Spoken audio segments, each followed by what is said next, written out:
میری شادی کو 1 سال گزر گیا تھا۔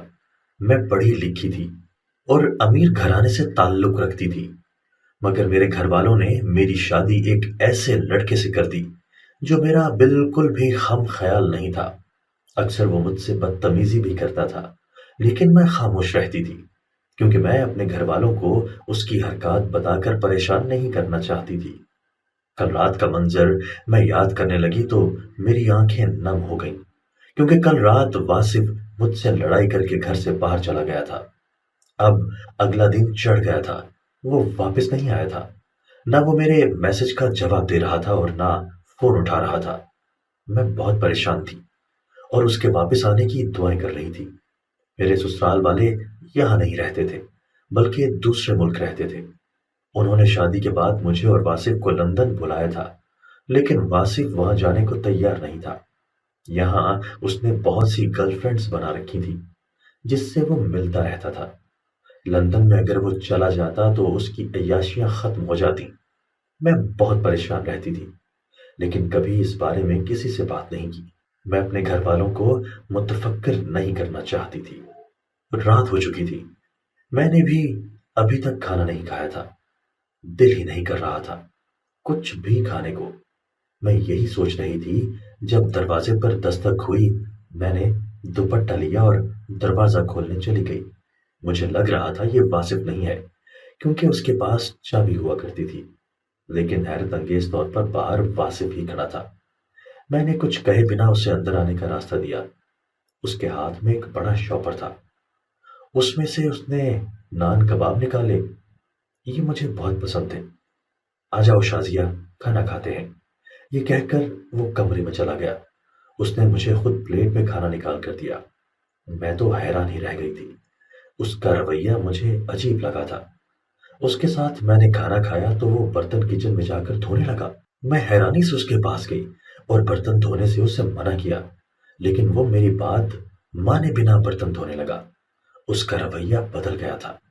وہ روزانہ میری مدد کرتا تھا، مجھ سے پیار سے بات کرتا تھا۔ اس نے فون استعمال کرنا اور لڑکیوں سے باتیں کرنا اور ملنا چھوڑ دیا تھا۔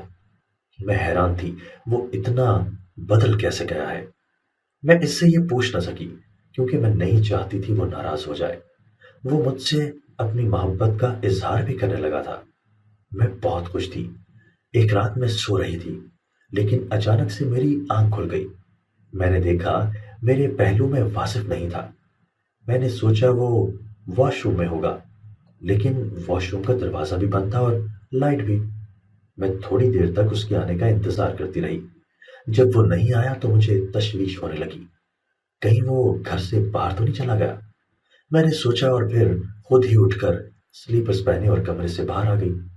وہ گھر میں نہیں تھا۔ جب میں بیک یارڈ میں آئی تو میں نے وہ خوفناک منظر دیکھا۔ مجھے یقین نہیں آ رہا تھا۔ واصف ہوا میں معلق تھا، وہ ہوا میں اڑ رہا تھا۔ میں یہ خوفناک منظر دیکھتے ہی بے ہوش ہو گئی۔ صبح میری آنکھ کھلی تو میں نے دیکھا میں اپنے بستر پر تھی۔ میرے پہلو میں ہی واصف بھی سو رہا تھا۔ میرا سر بھاری تھا۔ اچانک مجھے کل رات والا منظر یاد آ گیا۔ کیا میں کوئی خواب دیکھ رہی تھی؟ میں نے خود سے پوچھا اور پھر واقعی مجھے ایسا لگنے لگا جیسے میں نے کوئی خواب ہی دیکھا ہے، لیکن حقیقت میں تو ایسا ہو نہیں سکتا تھا۔ کوئی انسان ہوا میں اڑنے لگے اور ہوا میں ٹھہر بھی جائے۔ آج مجھے اپنی طبیعت ٹھیک نہیں لگ رہی تھی۔ ناشتہ بنانے کی ہمت نہیں تھی۔ ناشتہ بازار سے لے آئے واصف، میں نے واصف سے کہا، لیکن وہ کہنے لگا میں تمہارے لیے اپنے ہاتھوں سے ناشتہ بنا کر لاتا ہوں۔ میں تو ایک بار پھر حیران ہو گئی تھی۔ خیر میں ہاتھ منہ دھو چکی تھی۔ بیڈ پر لیٹ کر میں نے آنکھیں موند لی۔ ابھی تھوڑی دیر ہی گزری تھی کہ میرے ناک سے دل فریب خوشبو ٹکرائی۔ اسی دوران واصف کمرے میں داخل ہوا۔ اس کے پاس ٹرے تھی جس میں بڑا لذیذ ناشتہ تھا۔ میں حیران رہ گئی۔ اس نے مجھے ناشتہ کھلایا اور پھر دوا بھی دی۔ یہ میڈیسن آپ کب لائے؟ گھر میں تو نہیں پڑی تھی۔ میں نے اس سے پوچھا، وہ کہنے لگا تم آم کھاؤ، گٹھلیاں نہ گنو۔ اس کے علاوہ اس نے میری بات کا کوئی واضح جواب نہیں دیا تھا۔ وہ کہنے لگا آؤ میں تمہیں تمہارے میکے چھوڑ دیتا ہوں۔ اس کی باتیں سن کر اب مجھے رونا آنے لگا تھا۔ وہ اتنا بدل جائے گا، میں نے سوچا نہیں تھا۔ وہ تو کبھی مجھے میکے جانے نہیں دیتا تھا اور آج خود میکے چھوڑنے کی بات کر رہا تھا۔ میں اس کے ساتھ میکے آ گئی۔ تم یہاں کتنے دن رہو گی؟ اس نے مجھ سے پوچھا۔ میں نے اسے کہا 7 دن۔ مجھے لگا 7 دن سن کر وہ غصہ کرے گا، لیکن وہ مجھے پیار سے کہنے لگا کہ تم جتنے دن رہنا چاہو رہ لینا، جب واپس آنا ہو مجھے بتا دینا، میں تمہیں لینے آ جاؤں گا۔ میری تو آنکھیں واقعی نم ہو گئی تھی۔ اس نے تو مجھے ڈانٹا ہی نہیں تھا۔ پہلے میں اسے 2 دن میکے رہنے کا کہتی تھی تو وہ غصہ کرنے لگتا تھا۔ وہ گھر والوں سے مل کر واپس چلا گیا تھا۔ میں بہت خوش تھی۔ میری خوشی گھر والوں نے بھی نوٹ کی۔ وہ مجھے ہمیشہ خوش رہنے کی دعا دینے لگے۔ 4 دن رہ کر مجھے واصف کی بہت زیادہ یاد آنے لگی۔ وہ بہت بدل گیا تھا، اس لیے مجھے واقعی اس سے محبت ہو گئی تھی۔ میکے میں بھی میرا دل اب نہیں لگ رہا تھا۔ میں نے سوچا گھر واپس چلی جاتی ہوں اور واصف کو سرپرائز دیتی ہوں۔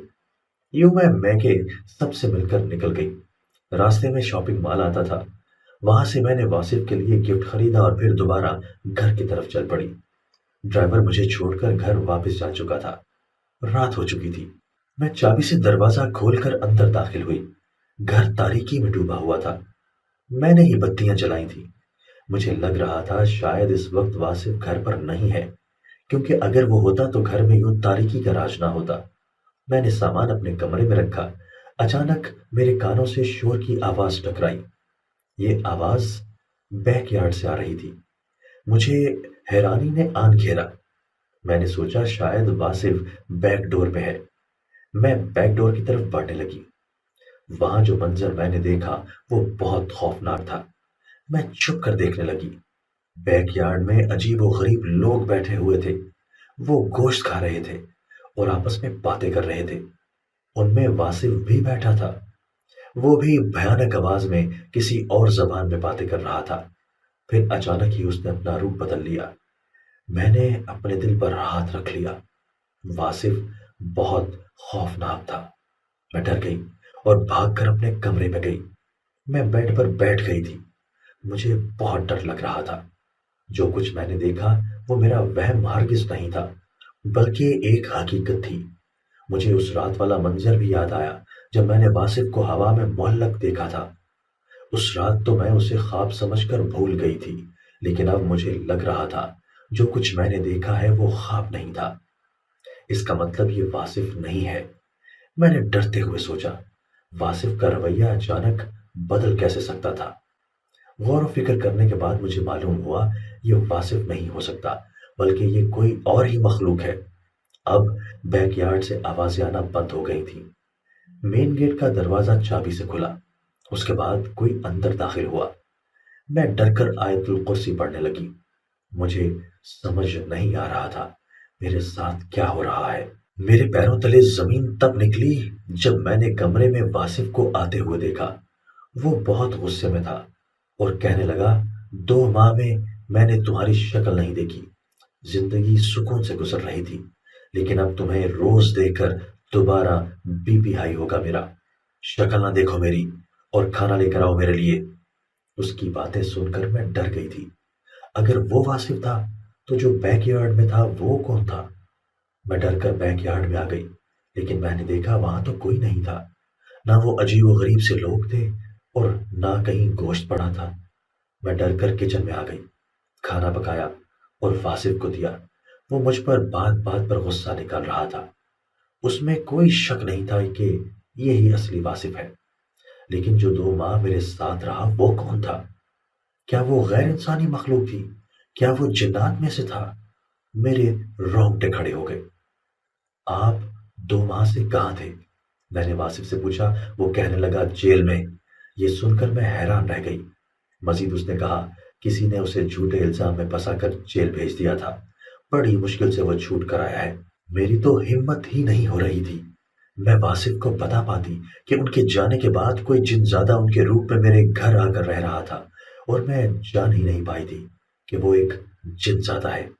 میرے ساتھ واصف کا رویہ برا ہی تھا اور میں جانتی تھی وہ میرے ساتھ کبھی اچھا رویہ نہیں رکھے گا۔ سوال یہ تھا کہ وہ جنزادہ کیوں 2 مہینے میرے ساتھ واصف کے روپ میں رہا تھا۔ مجھے ٹینشن لگی ہوئی تھی، یوں میں ڈر بھی گئی تھی، اس لیے روزانہ آیت الکرسی اور آیات پڑھتی رہتی تھی۔ یوں 3 مہینے گزر گئے تھے، ابھی تک وہ جنزادہ واصف کے روپ میں نہیں آیا تھا۔ میں دعا کر رہی تھی وہ کبھی آئے بھی نہ۔ اس جنزادے کا ایک فائدہ یہ بھی تو ہوا تھا، میں اب نمازیں پڑھنے لگی تھی اور ہر وقت اللہ کا ذکر کرتی رہتی تھی۔ وہ جنزادہ جو بھی تھا اس نے میری زندگی بدل دی تھی، مجھے اللہ کے قریب کر دیا تھا، اور میں سوچتی تھی شاید وہ جنزادہ میری زندگی ہی تبدیل کرنے آیا تھا۔ اس دن کے بعد سے میں نے کبھی اس جنزادے کو نہیں دیکھا تھا۔ واصف کا رویہ میرے ساتھ ویسا ہی تھا، اور اب میں اس کے رویے پر صبر کر گئی تھی۔